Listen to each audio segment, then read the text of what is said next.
Item number 3 is an application for a certificate of appropriateness at 144 Spring Street in the Soho Cast Iron Historic District, docket number 15-0708, block 487, lot 29, a parking lot, and this is an application to construct a new building. This was initially presented on June 3rd, and the applicants are back today with a revised proposal.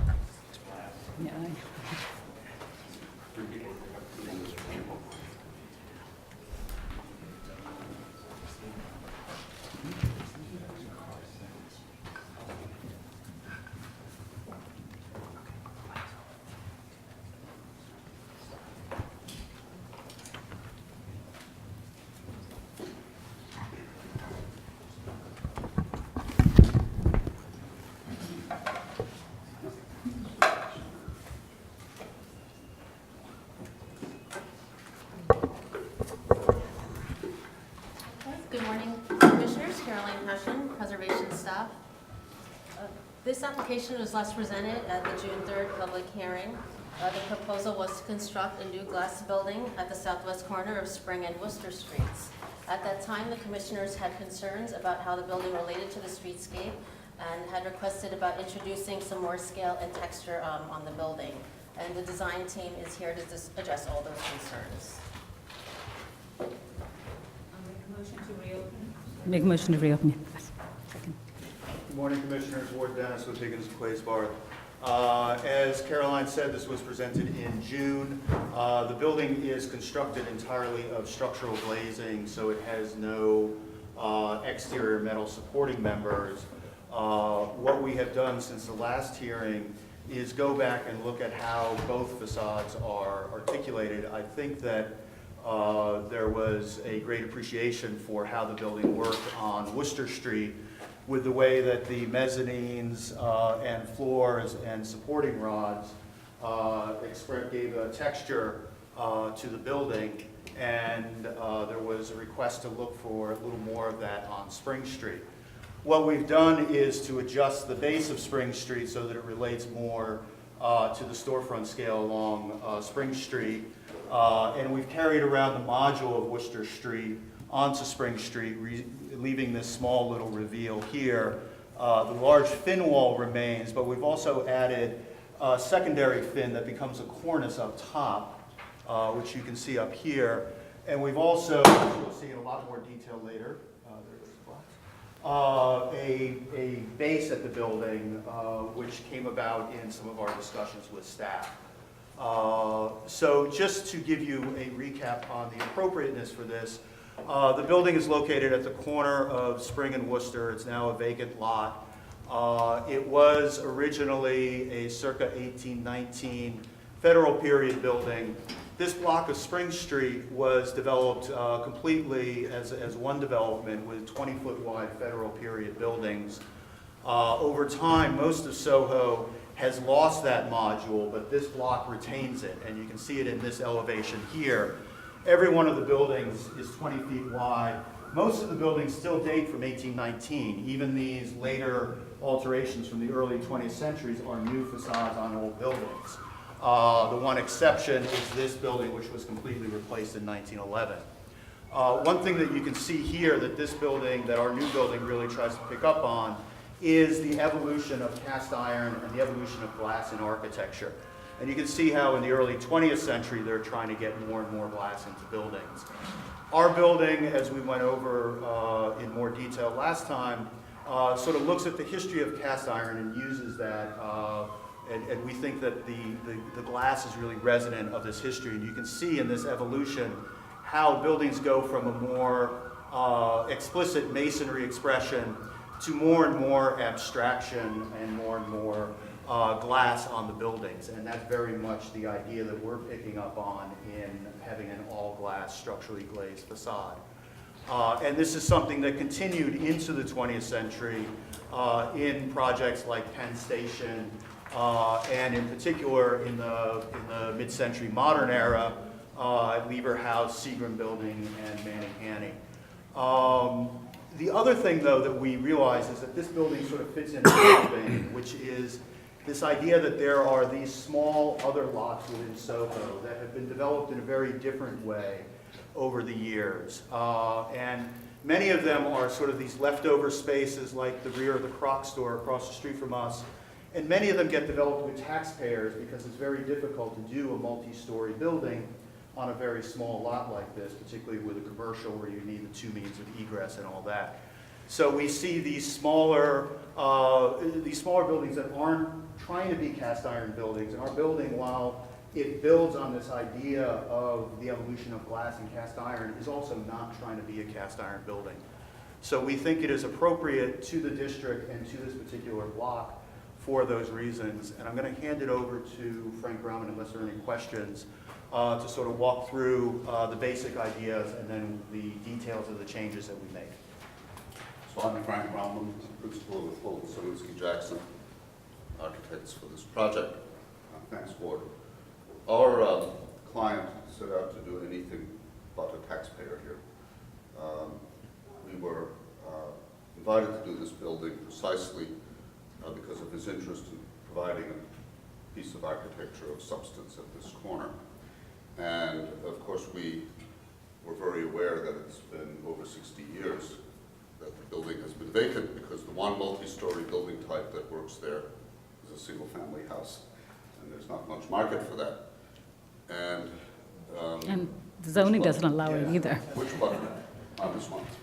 And we know the alternative to a vacant lot was most likely to be a taxpayer, and I think many of you would know that the problem with a lot so small is as soon as you start putting multiple stair towers on it, it consumes itself, particularly with a corner lot, because there are 19 feet 4 inches on this lot that are developable after the party ball is taken off, and its principal value architecturally or in any terms is that it's a corner.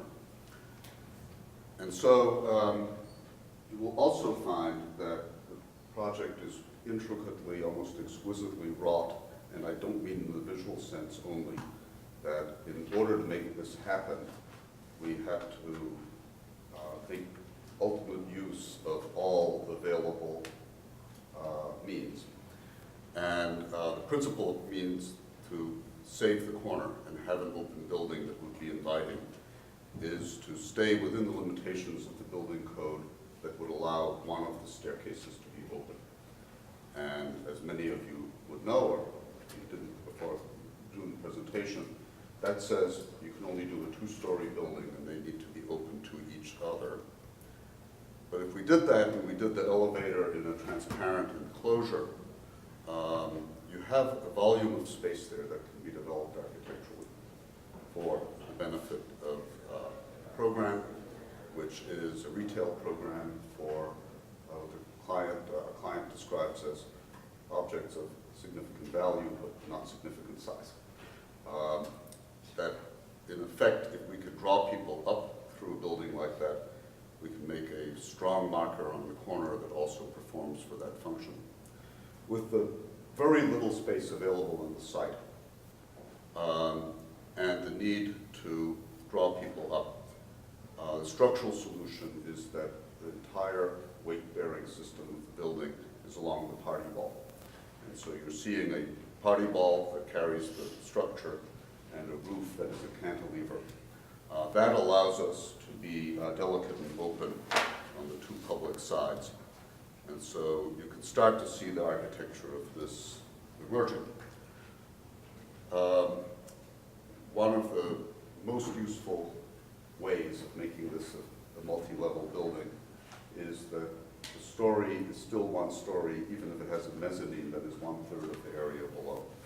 And so you were able to make a 4-level building where you could make a real experience of inhabiting it as you visit it and move up by having a 2-story building with 2 mezzanines. And the building is 52 feet high. And the reason is that you have a 200-foot travel limitation to get from that corner to the exterior. And so the building could not have been 1 foot higher. And it could not have any additional square footage to what you see, but we were able to put it together in a way that seems to appeal. In order to keep this the main second floor rigid without making it clunky. We suspend it from the roof. And so there are a series of suspension rods that run at a 7'9" rhythm, that provide a secondary rhythm on the second floor, as you will see, and differentiate upstairs from downstairs in a way that is subtle, but the building is subtle enough that it is quite significant. And then we clad it with this very heavy glass, which you're welcome to see, which is structural glass. It happens to be 5 layers and 2 layers with an air space that enable us to glaze the whole building without metal in the system. And it consists of two 26-foot lifts stacked on top of each other. Questions that were asked last time did relate to the rooftop, and so we've, in the last months, have really refined and finalized the air handlers at the top, have reduced their size. And in June, we were showing the glass railing around the top, but with the new configuration, we're doing an open louver that blocks the view of the equipment itself from the street, and just continue 2 of the louvers around for a handrail, so it does not fight the glass below, nor will it be a cleaning problem. And so here's what you get as an outcome of the building. You get about 2,800 square feet. You perceive the full main floor. You have a slightly smaller second floor to make them open to each other, and this series of 1/3 mezzanines. And keep them sort of rational and have them reach the back of the building so they can participate with the elevator. They don't come out to the glass, so only the second floor touches the glass. We've refined this, so we're quite happy about where that takes us. But it's also, to the extent that this building it's rational to do this building, it is a reasoned thing that you can only do that at the second floor. Now, Ward had mentioned that we are absolutely not trying to make this look like a cast iron building. But we have really been thinking a lot about the neighborhood, and in our wider practice as well, about being heirs to what started essentially in Soho, which is panelizing buildings with high-tech industrial products, such as iron once was, in order to make them lighter and lighter and more transparent. Again, not imitating, but being aware.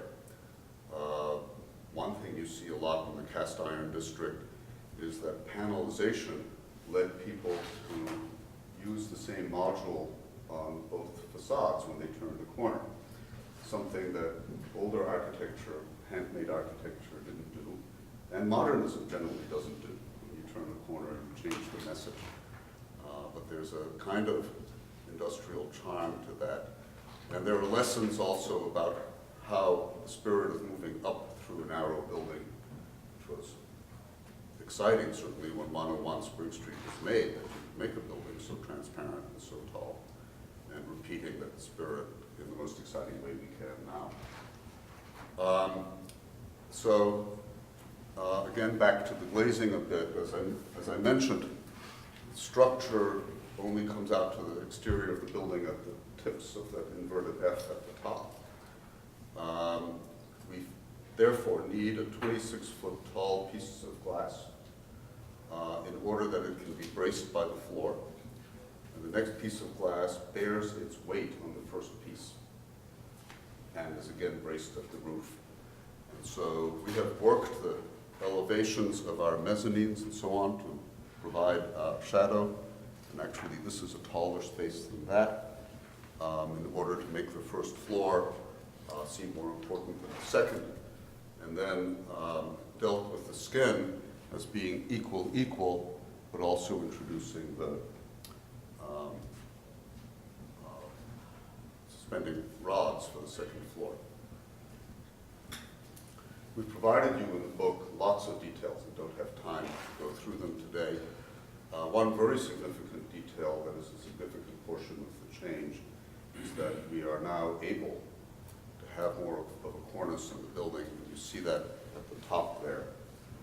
That's because, I believe through your good agency, the building code now allows a greater extension if you're in a landmark district.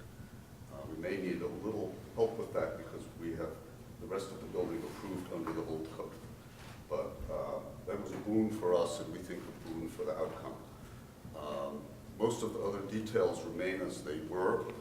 We were anxious to show you this one because there were questions about the corner, and this is far too heavy to lift. But the corner between the glass is a double piece of metal like this. We thought that was significant because there was a line of questioning last time. And that's just based on capping. It's the one place in the building that reveals the thickness of the structure. You won't see it so well from the street because of refraction. So let's just catalog the changes for you so you can visualize them more literally.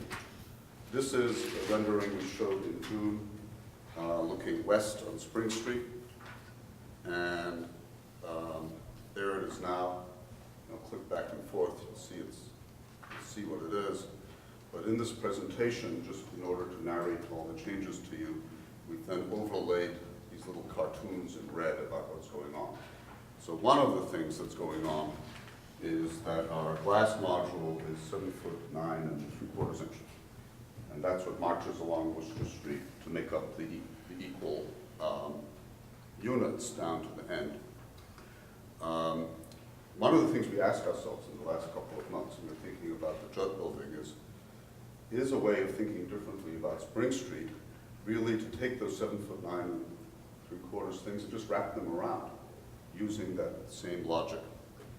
And when we did that, we were quite pleased with where it took us.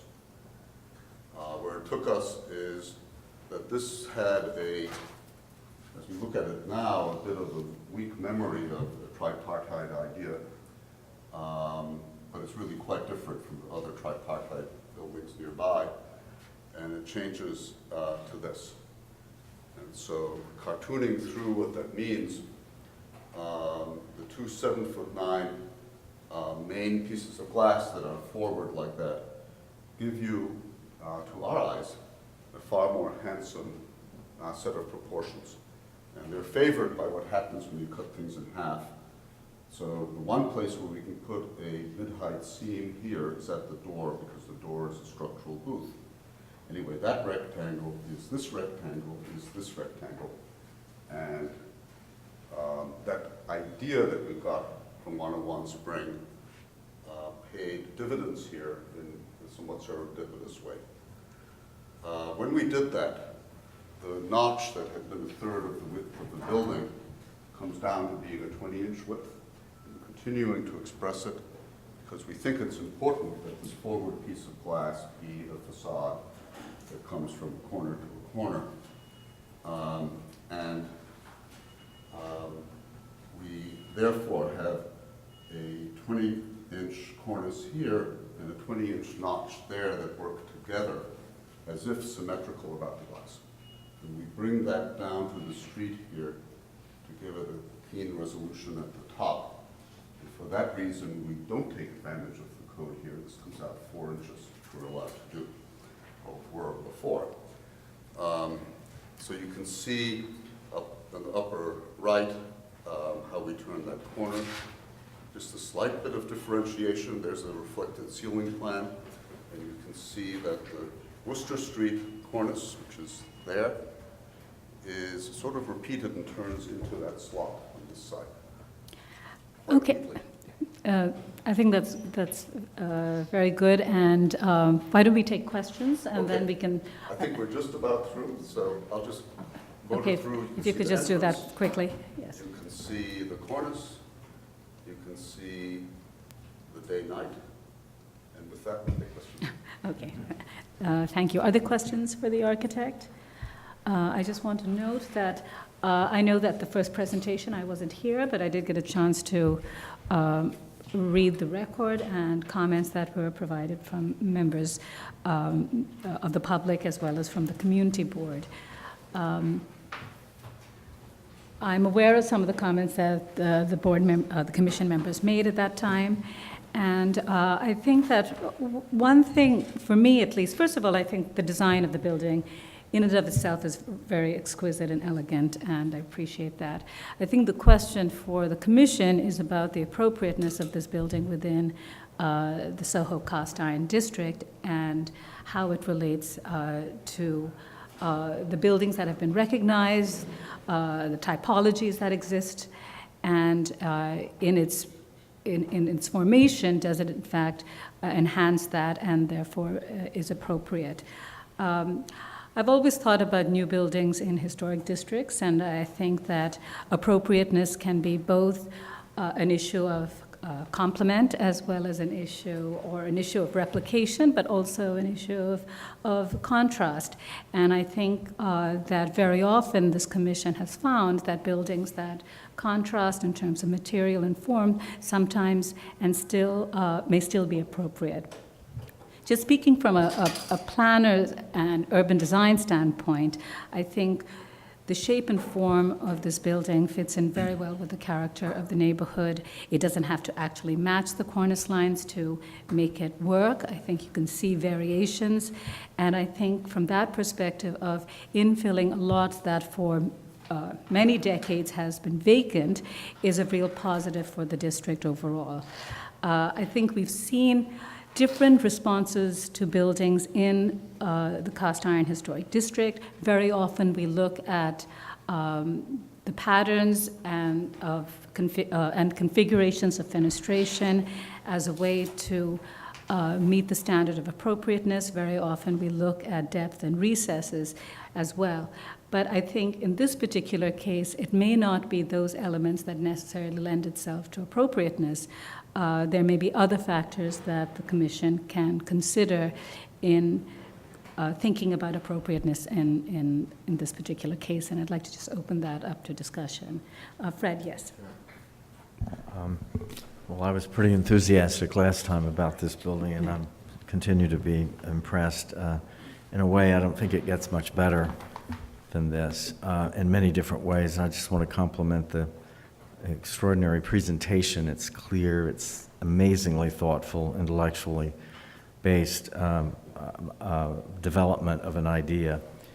And to say the building is clever, meaning if we ever think the New York City building code or zoning codes are overly restrictive in the hands of a creative architect like this, we know that they can be studied so thoroughly as to overcome some of the seeming limitations. So certainly this building is clever in that way, but nobody will ever know how clever it is, or when they look at it, they're going to understand the building as a part of the context of Soho. And as was beautifully and eloquently developed, the idea of increasing the amount of light or glass in a building has much of its modern impetus in Soho, and I think that was beautifully said. But I think in a way that this impetus of trying to get light into buildings is something that has gone on for forever in architecture. Certainly it was perhaps the prime motivator of the development of Gothic architecture in the 12th century. So this is just a development here in this city of how that idea continued. So for me, this is a perfectly logical and appropriate building, partly because of the streetscape and the fact of its 20-foot wide neighbors up and down that street. This is a little bit higher than some, a little bit narrower than some, but the point is it's part of a family. And to me, that's the overriding character of the street, not any one individual style or any one individual material or combination of materials. So from a massing and street and urban design point of view, this fits in like a glove into the Soho context. And again, the audaciousness of the glass facade simply again, maybe any passerby wouldn't understand it like this, but is a logical development, maybe the ultimate development of glass in a building. My one hesitation, and I mentioned this before, and I certainly would not hold my vote against the building because of this, but I cannot imagine this building not being designated as an interior landmark at the same time, because the exterior and the interior are all one thing. I think the commission missed its chance to do that with the Manny-Hanny building to its loss, and in years later, we did with some compromises to the building finally designate the interior of the Manny-Hanny building on 5th Avenue and 43rd Street. But I don't know I don't know that we've ever done such a thing, and I don't think that's. I think it's very, very unusual, and I think, just to comment on that, and I'm sure Mark can weigh in as well, the designation of an individual landmark, both as interior and exterior, is a very different proposition than when you have a new building in a historic district. So the idea of designating the interior as a landmark per se, I think, is outside really the scope. The question for the commission is, should we try and regulate what happens inside the building? And is that critical to the commission's ability to consider this appropriateness? I think it's a very complicated and potentially a precedent that we may not really want to set. I don't believe we've done that in the past, but and I'm not sure whether this building itself really requires it. I think the design itself appears to be based on a structural system which requires floors that are mezzanines in the interior to provide more space for retail in a way that actually meets the zoning code. And while those interior floors, while floating, does help and enhance the rhythm of the building from the outside, I would venture that that's so much a critical part of the design that its regulation may not be necessary. So that's my feeling about this. I think it's difficult to enforce. I think it puts us in a very awkward situation about new interiors and the requirement for that. I would prefer for the commission to look at this from the exterior, which is within our purview, and feel secure that we think that will be appropriate in and of itself. Yes? Well, I understand the difficulty, but I just imagine that if someone bought an Apple store and then decided to put a 99-cent interior to it, or to put an outpatient medical clinic in it, or something else. I think that the challenge, the legal challenge, I think, is quite significant. On the other hand, the building sells itself on its transparency and on the carefully wrought relationship between the interior and exterior elements. And I think that, certainly for me, the Manufacturers Hanover experience has taught me that we have to figure out a way to make it work. Because tomorrow, this building could be built, sold, and turned over to someone who builds a sheetrock wall 18 inches in. All right. I know that the applicants would like to speak on that, so perhaps they can.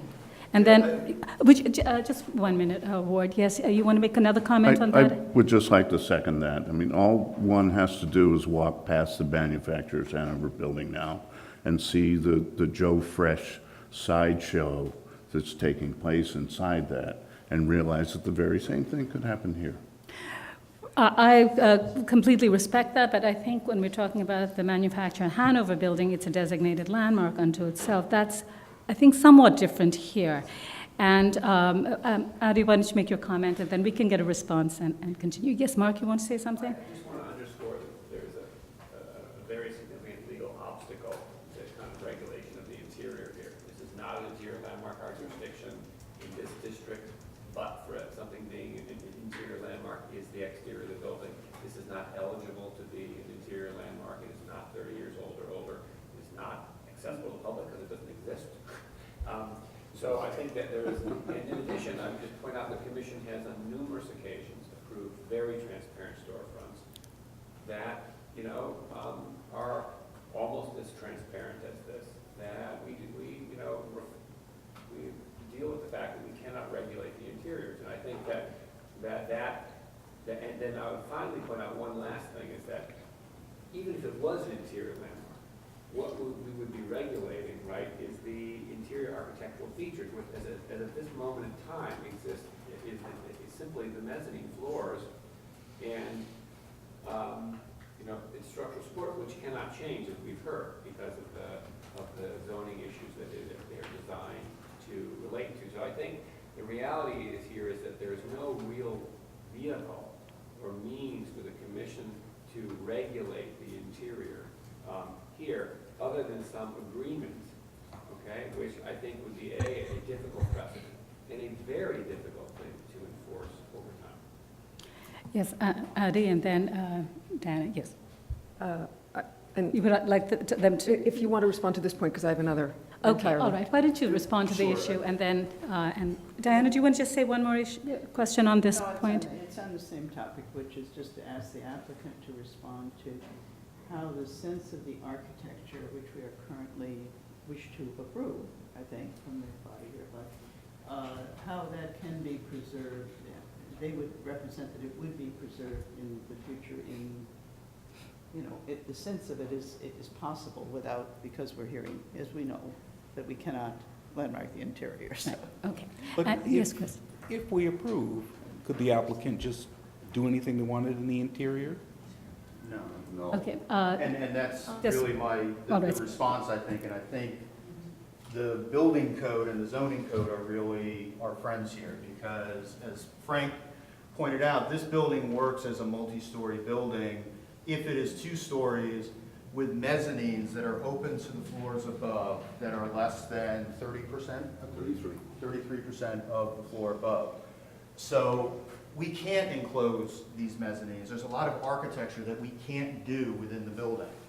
The commission also does regulate things like signage and what happens within, right inside the facade of the building. So you're not without regulation over things like a new retail tenant coming in and doing something But very Ward, different. really, what is to prevent 18 inches back, an entire sheetrock wall being put in from ground to top? Well, You'd be enclosing the space and you'd be Okay, going over your FAL. if you No. enclose, But if you can speak, yes.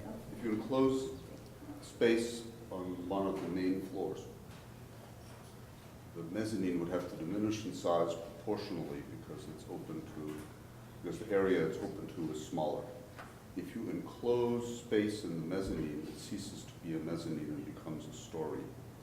So in our opinion, the scope of renovation in the building would be related to cosmetics and lighting and those sorts of things, but it is so tightly designed to those opportunities that any significant change in configuration would cost that owner their occupancy permit. And that's, we thought we heard all this discussion, we thought this is a very important issue, but this building is so oddly constrained that it happens to be almost moved in this particular circumstance. Adi, yes. I understand these points. I do think, though, that the power of this proposal of this building is while you can see through the glass, that's the nature of glass, transparency, which is kind of a term, a conceptual term, a 20th century term, is really not the issue on this building. It's the issue, and what makes it almost a 19th century building in a sense, in its relationship to the cast iron, is the fact that is the use of the structural steel and the structural glass glazing, and this thing that, I mean, that's the power of this building, is that it's innovating and kind of testing the limits of this new material and it's the constraints of the site. So it's the structural glass that's the issue here. And your point about no one necessarily ever knowing is, I think, the only sort of gap in your design, and as it registers maybe on the front door. I don't know that you've, on the entry, I don't know that you've maximized the rhetorical aspects of that structural glass, which is to say load on transparent, and you sort of take an easy route, the symmetrical, where it's positioned, how it's contained. They don't push that the quality of that and the way that it might speak that the structural glass. So I think that it's much more about that, the innovation in the technology around structure. That's the point here. But I want to just bring up just something entirely else, which is the vintage of the open space. To what extent, I mean, this lot has been empty for more than 30 years? How many years? 60, Empty, is that 60 years, or empty? 1941 was the fire. Okay. And the historic district was designated post. In the 1970s. So and so we've always known it as open. And so actually, and usable for, all kinds of other program. And I'm just wondering, what about that? I mean, your building's brilliant and beautiful. Right, But what about the open? I think it's a very complicated issue. I think the intent generally for historic districts is really recognized as the buildings versus sometimes the voids. And in this case, at least in my opinion, some of these have been used in the interim. There have been some flea markets there and some other things happening. But I think that if you go back, even though the designation may have been after its vacancy, if you go back to what was there historically, it was intended to be built upon. So I think in most cases, it would put this commission in a very odd position to try and recognize voids which were buildings as a part of the district's context that should be preserved. It has implications on people and their properties. I think it's one thing if it's a garden or a space that was intended to, and is really part and parcel of the district, and is recognized in our designation reports. But in the absence of that, I think this commission has consistently looked at these voids as places for development and trying to find the development that would be appropriate, not necessarily the most appropriate, but appropriate for the district. Yes, Michael? Do you want to say something? I just wanted to ask another question about the regulatory side. We regulate to 18 inches in. Where's that written? Where 18? Well, it's a policy, and the commission has had to look at the practicality of recognizing that, but for interior landmark designation, our purview is the exterior. So we have chosen that as a way to try to differentiate between what happens on the interior of the store and what happens close enough to the exterior that one could argue that, it affects the exterior. Great. So if that's the case, could one, in crafting the resolution for the appropriateness of this exterior building, note that the interior is unusually exposed, unusually visible, intended to be so as a part of the design, and that as a result, CNEs that were to arise at a later time because someone did want to put up, let's say, a sheetrock wall 18.5 inches in, might not be automatically passed? Well, I think, and Let's say the zoning changed or the code Mark, changed. yes, and Mark can correct me. I think it seems to be two issues. Do we have purview over things within 18 inches, which we have seen in the past? They're typically related to signage, if I'm not mistaken, and it has to do partly with the way the buildings department also looks at signage. So you have signage which is regulated under the zoning code. Sometime at a certain point beyond a certain amount, it's not regulated, and maybe this sort of dovetails in. I would say, and I would ask the commission to think about this maybe in the way that Commissioner had just noted, Adi had just noted about what makes this building appropriate. I think one can look at this. Its transparency, the very fact that it's glass, it's transparent, is part of the architecture that we may support and like and feel is appropriate. But we have, again, seen so many cases of transparency where what's happening behind that may change. If you even look at what you see in other buildings in Soho, where there's been this change from more masonry to more glass, they showed us an evolution, including the two-story buildings that this commission has approved. We have recognized that there's transparency, that things may happen behind it, that are part, in fact, of the district's vocabulary as well. I think that the recognition of this material and its progress, new technology, new innovation, and how that adds to the district's changing nature, I think is a good way of looking at this in terms of thinking about it being appropriate. At least for me, it seems the transparency is a part of it, but I think the idea that we absolutely have to see everything that's within the building unfettered, I don't think necessarily means that's what necessarily makes it appropriate, and that we can look at this in a more flexible manner as well. Yes. I just want to follow up with what Commissioner Goldblum suggested. I think that we need to sort of separate, because it'd be useful discussion, what the concerns are. So if the concern, because originally, often in the previous hearing, the concern was both sort of the sheetrock wall, but also signage and other things happening. And I think that the sheetrock wall is, I think, an easier thing to address. And the Commission's approval, talking about transparency of the building,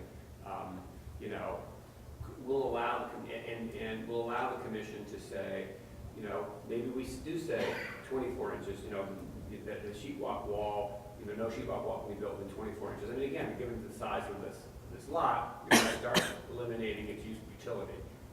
So I think that issue about building a sheetrock wall the entire length, I think that we can address. I think the issue about other regulation, about what's happening on a more micro level on the interior, I think that is the 18 inches is really where we have to hold the line.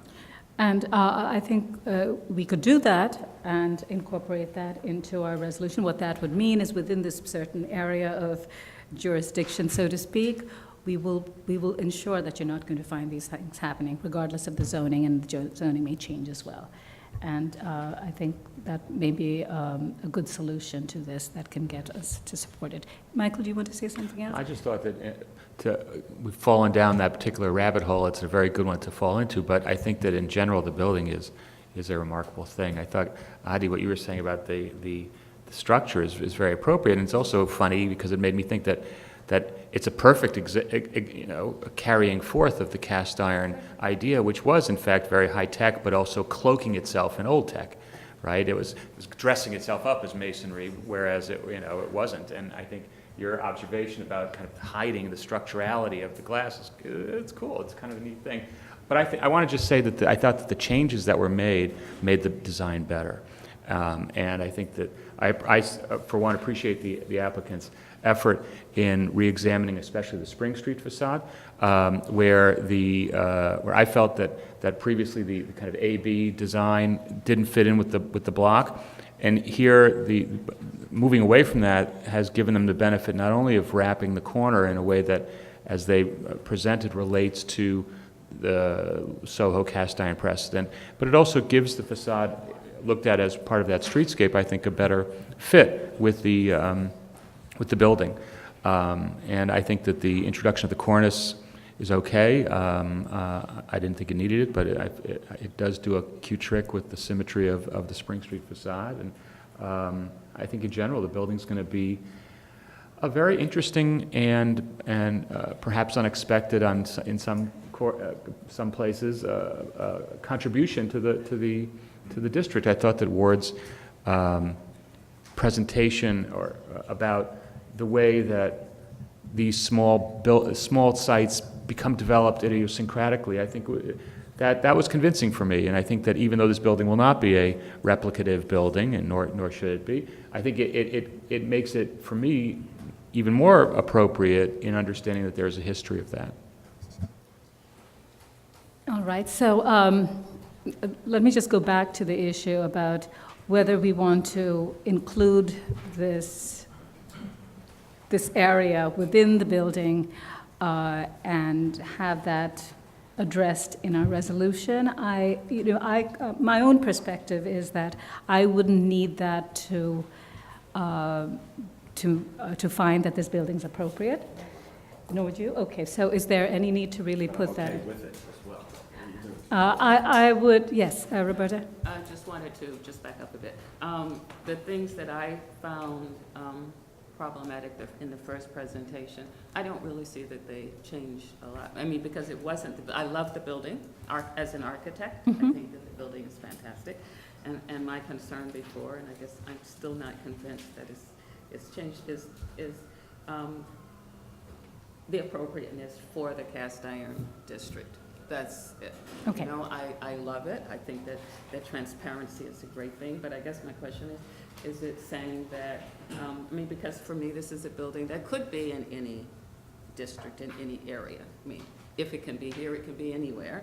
If it's somewhere else, does it, I mean, are we saying that a glass box, a transparent box, can fit in any historic district? Or are we just saying that we've examined this one and it could fit here, but it couldn't work somewhere else? I guess I wanted more connection to the cast iron district, and I paid attention to the presentation where they first started off talking about the charm and the exquisiteness of the cast iron buildings that are found there, and I'm not quite seeing the connection. I want something little, I guess I want some reference. I want something a little bit.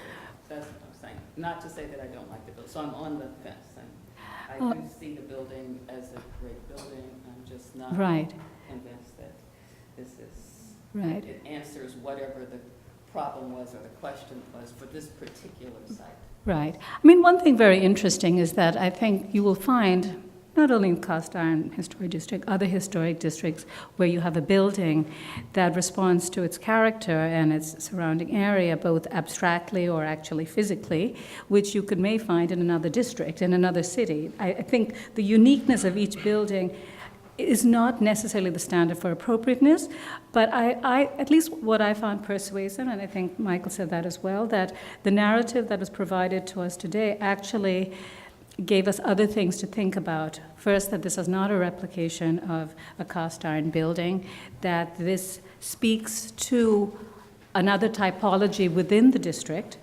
that is expressed differently and not similarly in all instances.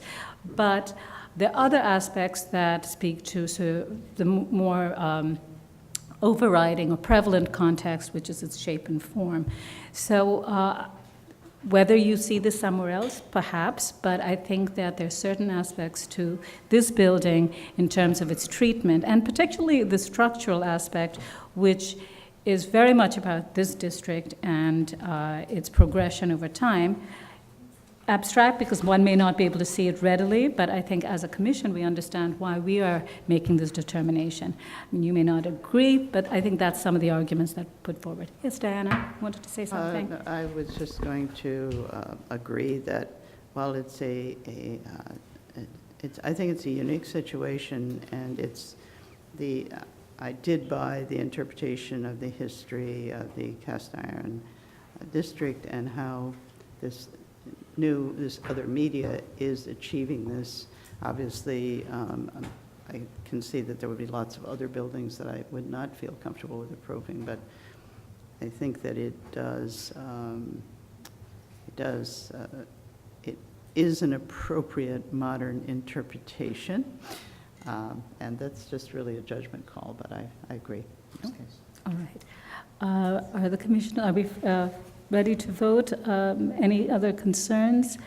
I'm going to go back to the question. Do we want to incorporate that requirement into, yes? I vote yes. I Okay, all right. So why don't we include that in our resolution? And if there are no other questions, we can close the hearing. Okay. Michael, would you like to read the resolution and incorporate that? All righty. Regarding 144 Spring Street in the Soho Cast Iron Historic District, the application is to construct a new building. I recommend approval, finding that constructing a new building on this parking lot will provide a termination to the block and will strengthen the streetscapes on this corner site, that the height and overall volume of the new building will relate well to the scale of the Spring Street and Worcester Street block fronts, and that the plane of the proposed buildings, Spring Street and Worcester Street facades will align with the facades of the adjacent properties, thereby reinforcing the street wall, a consistent feature of the streetscapes. That the building will be constructed on a very narrow corner lot, an anomaly in this historic district. And therefore, that the site-specific design is limited to this unique location in the historic district. That in addition to the 19th century store and loft buildings, there are a variety of other building types in this district, such as 1- and 2-story garages and taxpayers, federal houses, 1930s and later 20th century commercial buildings, which in some cases are also either site-specific responses or zoning responsive designs. And therefore, the new building will fit into this category of building types.